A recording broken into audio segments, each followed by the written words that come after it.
Todos nós somos sacerdotes. Nosso serviço somos sacerdotes porque somos membros de Cristo, porque o sacerdote mesmo é só Cristo, certo? Todos os batizados são sacerdotes, reis e profetas, não é? Então, a função do sacerdote é fazer a mediação. Mediamos entre a realidade ainda não salva, aqueles que não conhecem o Cristo, nós temos que levar o evangelho a eles, para trazê-los para o Cristo, é o evangelho que nós temos que levar, não é? Mostrar o Cristo para eles. Então, isso é função do sacerdote.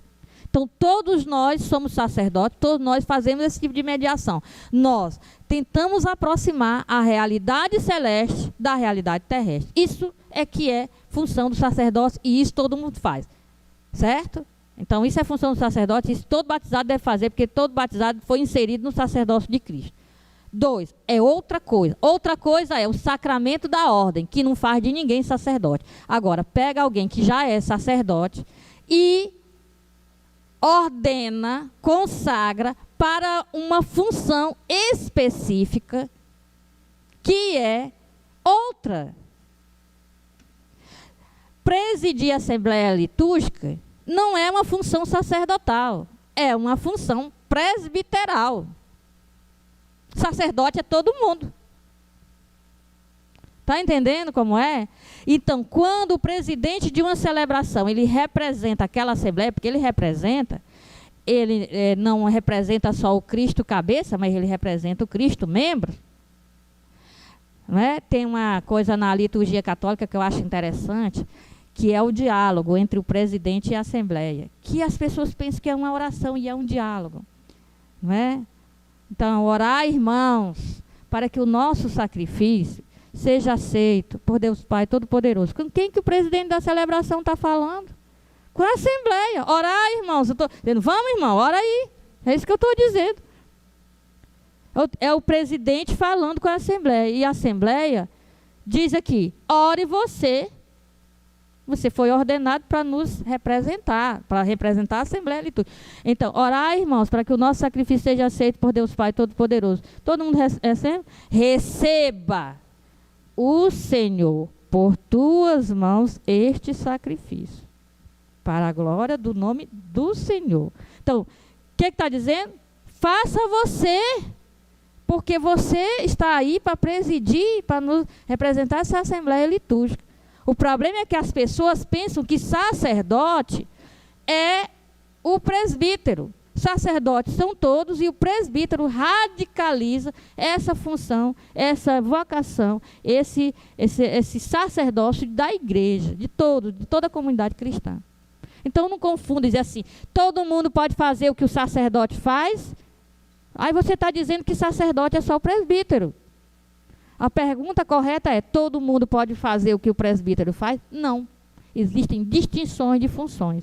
Nossa comunidade cristã não é uma bagunça. É preciso que haja líderes, é preciso que haja presidentes. Isso aí foi querido por Jesus. Jesus disse, Pedro, apacenta minhas ovelhas. Agora, se a coisa ficou bem diferente do que Jesus pensava, aí é outra coisa que nós podemos avaliar. Mas Jesus quis uma comunidade, ele escolheu 12 para estar consigo mesmo, de o Evangelho de Marcos, para enviá-los à missão, para estar com ele e para ser enviados por ele.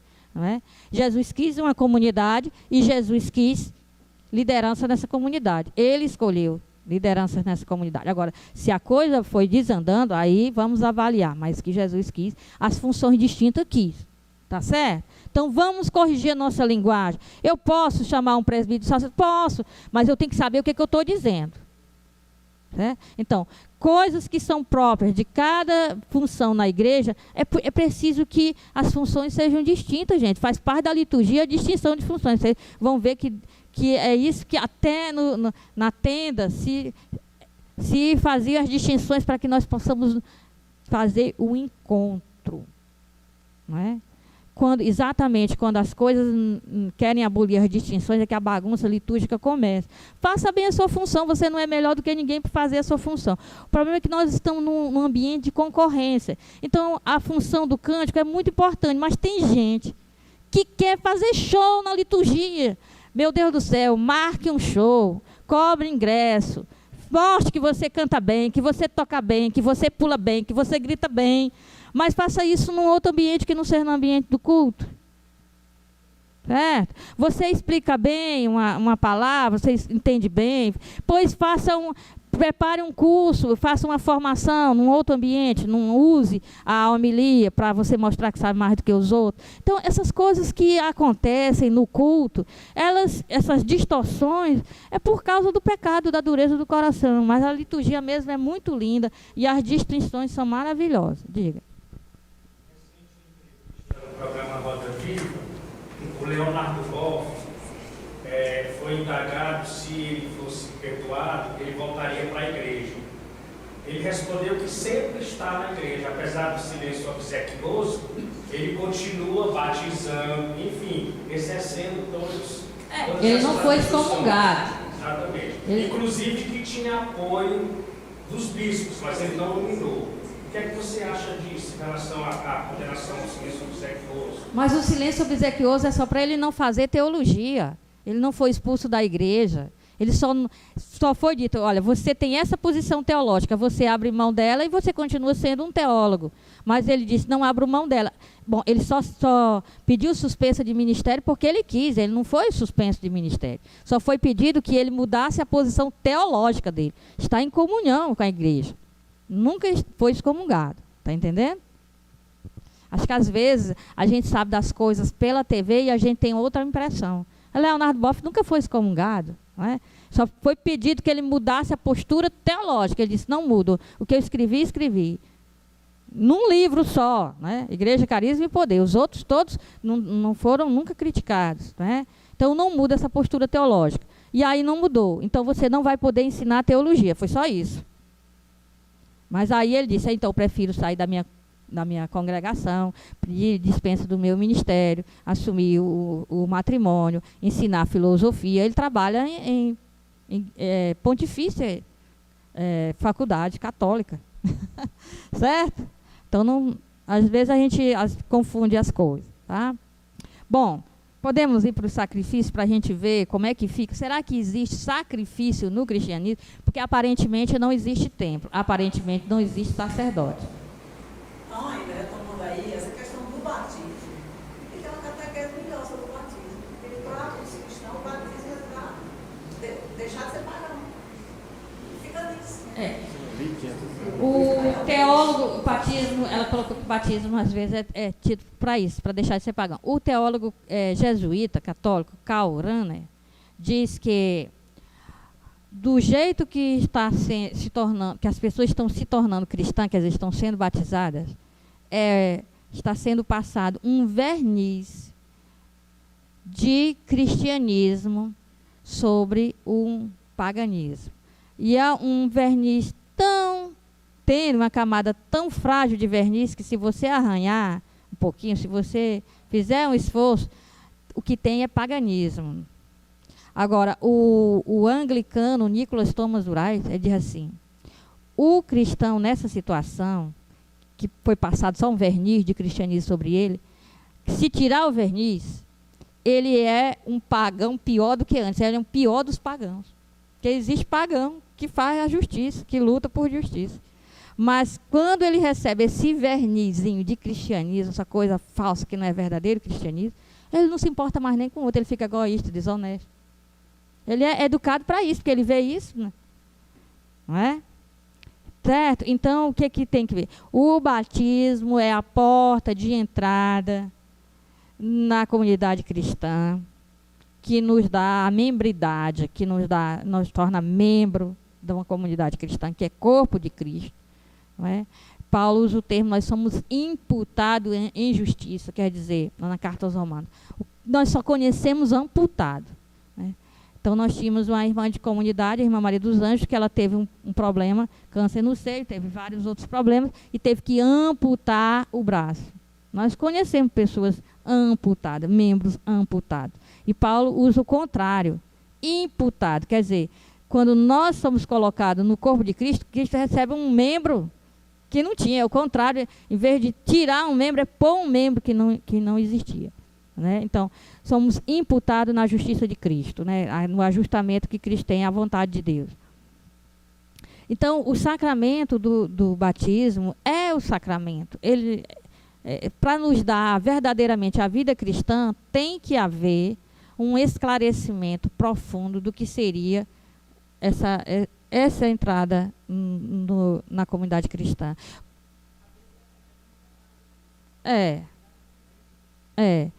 Quando as pessoas falam, se o batismo, como era na igreja primitiva, é o batismo dos adultos, e quando batizava a criança, porque batizava todo mundo, por quê? Porque a casa era regida pela ordem do pai de família.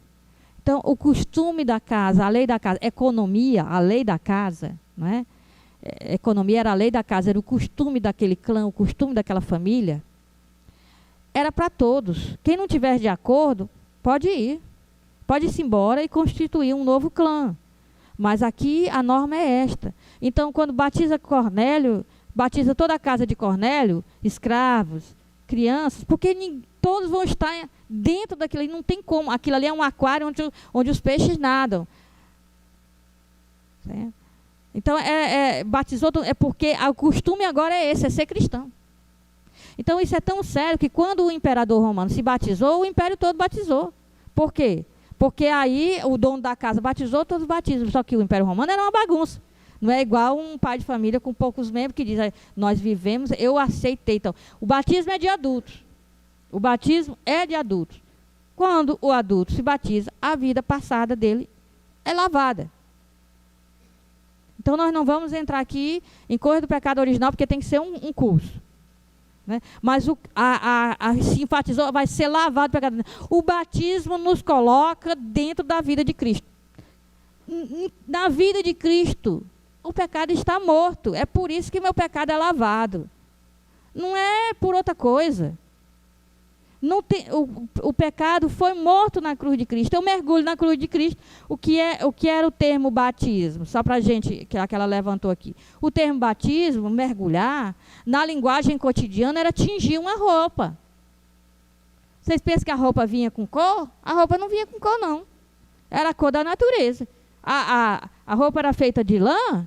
Que cor tem? Eu tenho que colocar a cor na roupa. Então, eu tinha uma coisa fervendo com a tinta e mergulhava a roupa. Isso foi o primeiro nome da palavra batismo. Batismo era mergulhar uma roupa na tinta. Quando a roupa saía, ela estava da cor daquela tinta. Então, era para eu ser mergulhada em Cristo e sair toda impregnada de Cristo. Já não sou eu que vivo, é Cristo que vive em mim. Ficar da cor de Cristo. Então, o que era aquela minha cor natural, ela se some. O que era o meu pecado, a minha vida passada, sumia. Então, as pessoas dizem, apaga do pecado original. O que estão dizendo? Estão dizendo que estão enfatizando uma coisa em vez de outra. O que deve ser enfatizado deve ser mergulho em Cristo. Se torna um membro de Cristo, fica com a cor de Cristo. É Cristo que vive em você, não é mais você. Sua vida acabou. Já era. Agora sua vida foi planificada em Cristo. É isso. Diga, Marcelo, senão você morre do coração. Na verdade, esse verniz não começou exatamente aí, no ano 300, 400, quando o cristianismo passou a ser a religião oficial. Esse verniz vem desde aí, porque desde aí as pessoas simplesmente passaram a substituir os seus deuses e etc. por aquilo que o imperador cria. Aí Castro e Pólux vira Cosme e Damião. Então, o verniz realmente começou com a conversão do imperador. Algumas pessoas foram aderindo ao cristianismo, mas não aderindo a Jesus. Mas a religião no Império Romano quer dizer, se me é vantajoso servir a esse Deus, é um ambiente politeísta. Se é vantajoso, se o imperador serve a esse Deus, eu sirvo a esse Deus, que eu posso continuar trabalhando normalmente dentro do Império Romano. Agora, muitas pessoas radicalizar o seu cristianismo quando vira essa bagunça. É aí que surge a vida religiosa, as comunidades monásticas, que diz assim, se tornaram mais fervorosas, está entendendo? Mas começou aí. Então, há uma prática de jogar água nas pessoas, jogar as pessoas dentro d'água, sem que as pessoas tenham sido jogadas na vida de Cristo, né? Tenham sido lançadas na vida de Cristo. Então, esse que é o grande problema, sabe? Quer fazer a experiência. Então, o sacerdócio, viu que essa coisa, o batismo puxa o sacerdócio. O batismo, quando a gente fala de sacerdócio, a gente tem que falar de batismo.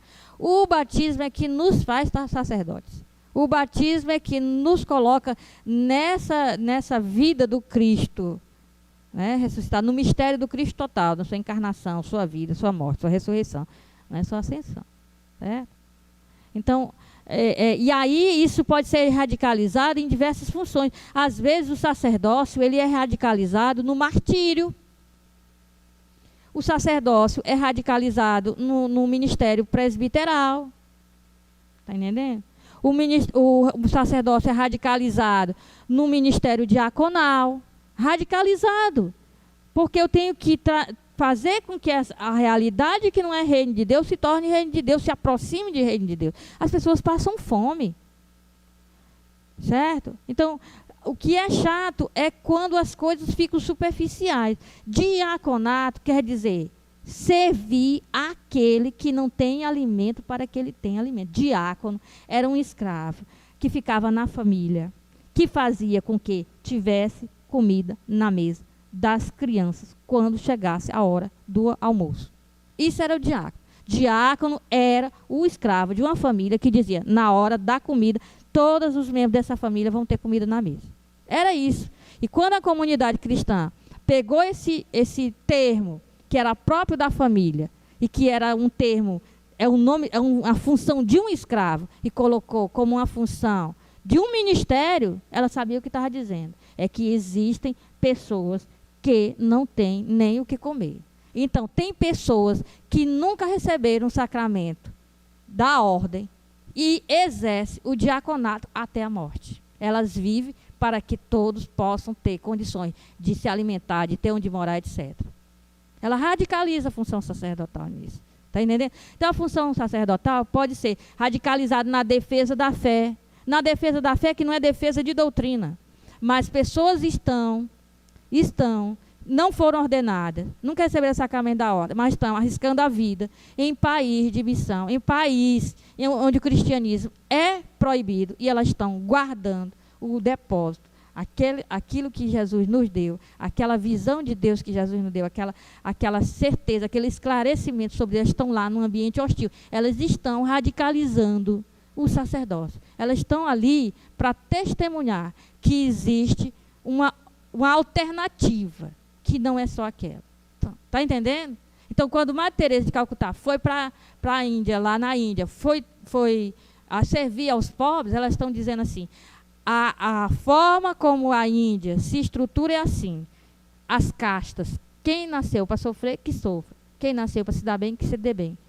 Eu posso mostrar com a minha vida que existe uma realidade alternativa a esta. Então, ela radicalizou esse diaconato, guardar a fé, vigiar a fé, que é própria do episcopado, certo? Então, as pessoas podem fazer isso sem um sacramento da ordem, mas que bom quando pessoas são ordenadas para isso. Agora, tem pessoas que é ordenada para o diaconato e que quer simplesmente limpar o cálice que o padre usou, limpar o pratinho, a patena que o padre usou, colocar hóstia sobre o altar, colocar o vinho no cálice do padre. Isso não é diaconato. Isso aí é só uma expressão litúrgica do diaconato que todo batizado tem que ter e que algumas pessoas são ordenadas para radicalizar isso. Desculpa se estou mexendo nas coisas, mas são as raízes. Quando você mostra as raízes, o problema é que as raízes ficam embaixo do solo. Agora, algumas raízes teimam em ficar acima da terra. E quando a gente não presta atenção que existem raízes em cima do solo, a gente tropeça nelas e quebra o nariz. Eu quebrei meu nariz várias vezes, porque sempre andava assim, nasci no interior, andava por aí, e andava nas plantas, e tropeçava nas raízes e caía. Então, eu gosto das raízes que estão sobre o solo. Algumas raízes têm que ser mostradas, e elas nos fazem cair, mas aí a gente diz, opa, bem aqui tem uma árvore frondosa e tal, e tal, e tal. A gente se esclarece, está entendendo? Então, minha função aqui é esclarecer. Eu não desmancho fé de ninguém. Porque o que eu faço é mostrar a fé genuína. Se eu desmanchar alguma coisa é porque não é fé. Certo? Qualquer coisa que for desmanchada não é fé cristã. é uma mitologia, é um modo de pensar, é uma mentalidade. Fé eu não desmancho. Tá? Então, só para a gente entrar nessa questão do sacrifício, porque senão eu vou ficar frustrada. Certo? Eu prometo que não entro na questão de pureza, impureza, etc., porque vai levar tempo, mas essa coisa do sacrifício. Ora, o que é o sacrifício? O sacrifício não significa fazer uma coisa que me é penosa. Teve uma pessoa que me procurou essa semana e disse assim: irmã, eu não sei o que eu faço, mas conviver com fulano é um sacrifício. Eu disse: não. A não ser que a pessoa disse: é um sacrifício, estou arrasada, estou destruída. Eu disse: não. Era um sacrifício se isso te tornasse santo, sagrado. Aí seria. Mas como está te destruindo, não está sendo sacrifício. Sacrifício é tornar sagrado, tornar santo, tornar pertencente a Deus. Está lá o profano, ainda não foi entregue como oferenda para Deus. Quando é entregue como oferenda para Deus, é sagrado. Deixou de ser profano para ser sagrado. Toda a realidade profana deve ser sagrada. Por isso é que na liturgia é importante que se traga, tanto no judaísmo quanto no cristianismo, que se expresse isso. Não é? Quando as pessoas vão casar, se traz a aliança para abençoar. Está aqui, é metal. Faz parte da natureza. Está ali, é uma realidade da natureza. Está lá o ouro. Né? É a realidade da natureza. Que vai representar a nossa fidelidade, o nosso contrato, o nosso pacto. É importante que se abençoe a aliança. Que se diga uma bênção espontânea, ou seja lá o que for, que quem casa o noivo casa com a noiva e a noiva casa com o noivo. Eles são os ministros do matrimônio. Mas é importante que se abençoe a aliança. Porque é uma representatividade. Não é? É importante a pessoa dizer assim: olha, nossa coleta vai ser 1 quilo de alimentos não perecíveis. Aí as pessoas colocam na base do altar todo aquele monte de arroz, farinha, feijão, não sei mais o quê. É importante que a comunidade diga: isso aqui, né, que eu trago, que vai ser levado para a favela, não sei o quê, isso aqui é fruto do meu trabalho. É importante. Está entendendo? Então, as coisas que estão aí, elas não estão contra Deus. Elas só precisam ser trazidas para o altar.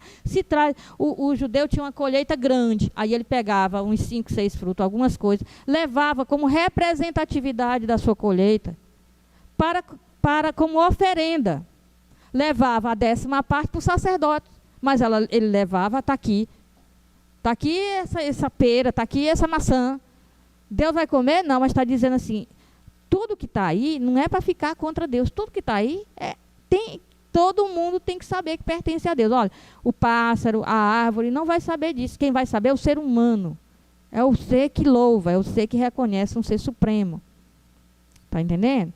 Então, o sacrifício é tornar sagrado. Tornar sagrado. A realidade da criação quer dizer lembrar-se que tudo isso foi feito bom e muito bom. Se não tiver por causa da bagunça que entrou depois, né? Mas foi saído bom do propósito de Deus. E tornar sagrado aquele que tem a consciência, que é aquele que oferta. Diz assim: Senhor, o pássaro não está cantando, é maravilhoso, mas ele não sabe. Não sabe que tem um Criador. Não sabe que está te louvando. Eu que posso dizer: eu te ofereço, Senhor, o cântico desse pássaro como louvor. É só eu que tenho consciência de um Criador que posso dizer isso. Está entendendo? Então, santifica a criação e santifica verdadeiramente o ofertante, aquele que reconhece o Criador. Então, o sacrifício mais antigo, sacrifício, na realidade, é oferenda, é a mesma coisa. São só terminologias, mas sacrifício não é uma coisa difícil. Sacrifício não é empenho pessoal. Sacrifício é uma oferta que se faz a Deus para a santificação de si mesmo e do mundo, para dizer: Senhor, eu te pertenço. É isso. Isso aqui que eu trouxe é para mostrar que sem ti não existiria essa colheita, não existiria esse rebanho, não existiria.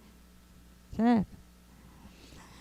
Então, o sacrifício tem a função de tornar santo, tornar sagrado o ofertante. E para o ofertante, isso só é possível numa comunhão com a divindade. Então, o sacrifício mais antigo e mais comum era um rito realizado pelo patriarca das tribos nômades e seminômades, que consistia numa refeição. Então, o pai de família pegava o pão ou o bolo, colocava sobre uma pedra e fazia a libação. Vamos entender o gesto da libação. Então, aqui está um pão, não é? Que faz parte do alimento da minha família. Então, esse pão era dividido para os membros da família. E, claro, tem outros pão. Esse aqui vai ser o representativo, né, de todo o alimento. Vai ser repartido e parte desse pão vai ser colocado sobre uma pedra. Nós estamos ali, todos nos alimentando na frente da tenda, parte vem sobre uma pedra. E eu faço uma libação. O verbo libar quer dizer derramar. Então, eu pego azeite ou vinho e derramo sobre aquele pão que está sobre a pedra. Depois, ele é queimado. Quando ele é queimado, eu estou representando que a divindade a quem eu sirvo está se alimentando daquele mesmo alimento que eu estou tendo. Então, nós aqui vamos agora comer também o nosso pão com o nosso vinho ou colocar o azeite no nosso pão. Ou o caldo lá do cordeiro. Então, a comunhão para o ambiente antigo, ela só se dá numa refeição. Quando eu tomo um alimento com uma pessoa, quando eu compartilho o meu alimento com alguém, eu estou dizendo, eu estou com você e você está comigo. Eu concordo com você e você concorda comigo. Eu estou de acordo com você e você já está de acordo comigo. Nós comungamos de tudo. Questionava por que Jesus poderia tomar refeição com os pecadores. Jesus está comungando com os pecadores? Está concordando com o que os pecadores fazem? Eles ficavam escandalizados. Quem entendeu isso? Zaqueu. Jesus disse que ia tomar uma refeição em comum com Zaqueu. E Zaqueu convidou os seus conhecidos, que só podiam ser boa bisca igual a ele, né? Só gente boa. Então, Jesus entra lá e não se diz que Jesus falou nada, mas Jesus tomou refeição com Zaqueu. Bom, caiu a ficha de Zaqueu, ou caiu os créditos, não sei como é que se diz mais, né? Eu sou do tempo da ficha. Então, Zaqueu entendeu que, obviamente, Jesus não comunga com o procedimento dele. Então, o que ele tem que fazer?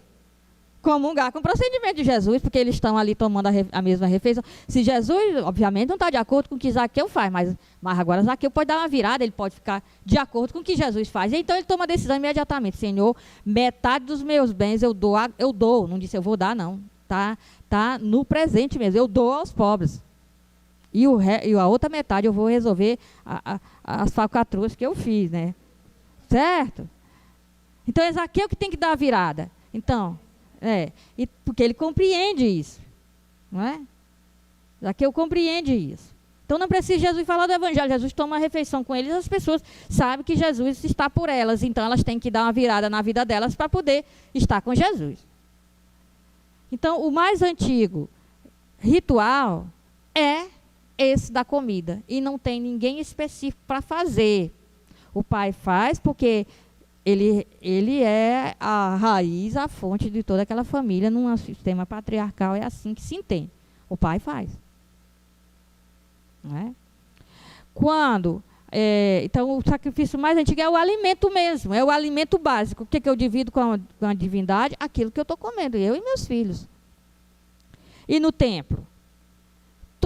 Quando o sacerdote levava, digamos assim, o cordeiro, para um sacrifício de comunhão, mudou? Não, está lá, gente, lê a Bíblia, está dizendo, você, seus filhos, sua esposa, todos os que tiverem em situação de pureza, devem comer num ambiente santo, num ambiente...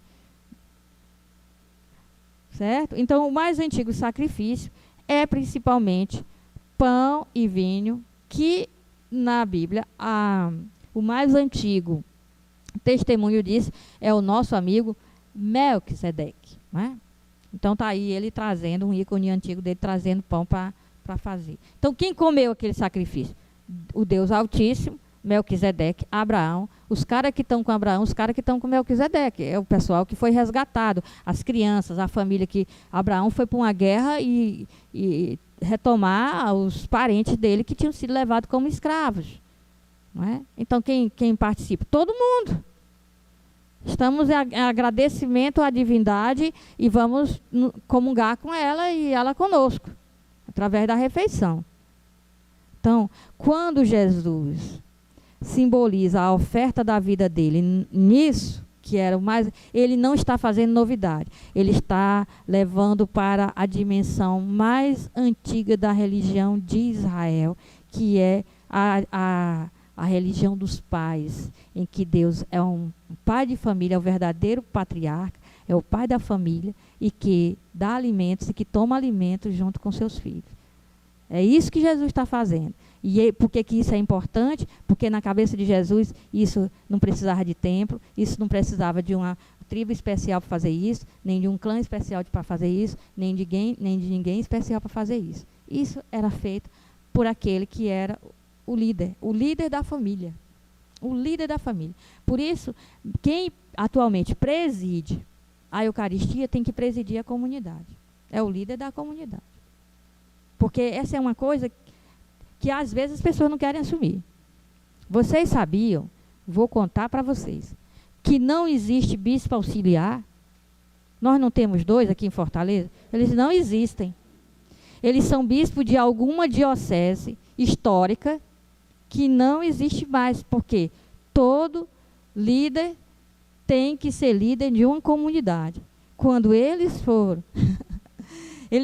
perguntem para ele de qual é a diocese, se é de Filadélfia, se é de Éfeso, se é de Corinto, qual é a diocese que ele é bispo. Porque não existe bispo auxiliar. Todo bispo é bispo de uma comunidade, não é? E aí eles, metaforicamente, colocam para uma comunidade do passado e aí ele vem ajudar o bispo daqui. Mas não existe não bispo auxiliar, né? É só na nossa linguagem cotidiana. Então, quem preside, quem faz aquela representatividade, quem atualiza a ceia, a última ceia de Jesus, tem que presidir a comunidade. É o chefe da família. Certo? Então, tem muita coisa em jogo. Quando eu estava fazendo a carta aos Hebreus, né, pessoas pensavam que eu ia falar da ordenação de mulheres. Eu disse...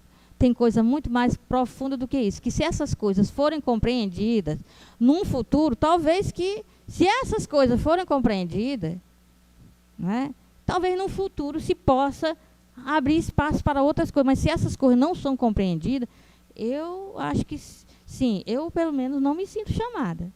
Não me sinto. Eu acho bonito quem se sente, né? Mas a pessoa perguntava, você não acha que a mulher tem o direito de ser ordenada? Eu disse, não, porque ninguém tem direito. A carta aos Hebreus diz que isso é uma coisa que ninguém tem direito, nem Jesus tem direito, porque ninguém tem direito, é um chamado que Deus faz, não é? Ninguém tem direito, não é uma coisa que se conquista. E é por isso que eu disse aqui naquele auditório, há 2 anos atrás, teve gente que ficou, eu disse assim, você acha que porque você está terminando teologia, você tem direito de se ordenar? Não, você tem direito a um certificado, passe lá e pegue o seu certificado. Você tem direito a um certificado de bacharel em teologia. Passe lá e pegue.